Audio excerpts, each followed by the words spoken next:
I remember when I was much younger and I would go into my dad's office, I would see his coworkers, and these were all people around his age or maybe just slightly older than him, slightly younger than him, right? So to me, that was the norm.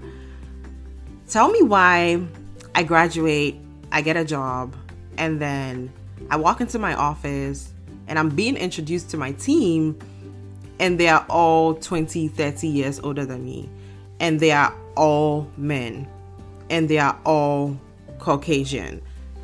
And I kind of need to live with this, right? This was my new normal once I started working. Dear Women in STEM started in 2020. I received that phrase in my spirit and I just kind of wrote it down. I wasn't sure what to do with it. I did some research and finally I decided, let me just start the Dear Women in STEM initiative on my Instagram.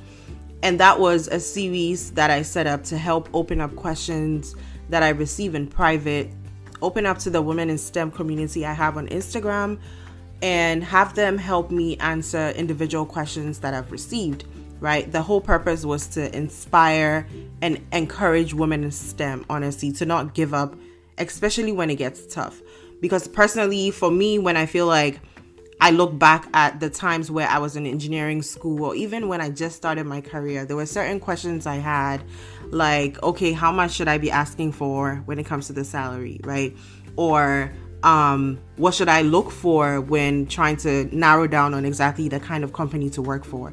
So these are all questions I had. And when I set this up on Instagram, I had questions like, should I go to graduate school right after I finish my bachelor's degree? Or should I work immediately? And I was like, yo, these are really, really good questions. So when I put that out, the reception was amazing. Like, everyone was willing to support. Everyone gave their input. And it just felt like a really safe community where women in STEM could really just, chime in and everyone will share their experiences. So this year I decided, you know what? Let's make it a podcast because I love podcasts. I've done podcasts with people. I've done podcasts for people. And I think it's time I have my own podcast.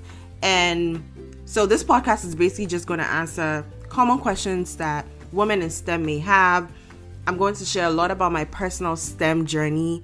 I'm going to hope and pray that this podcast empowers you, inspires you. And this podcast is a love letter to all the women in STEM out there who have ever been told that their dreams are impossible or that they don't even belong in their field, right? This podcast is going to offer support and guidance to you as you navigate the field. Ultimately, my goal is that this podcast would inspire the future generation to pursue their passions fearlessly.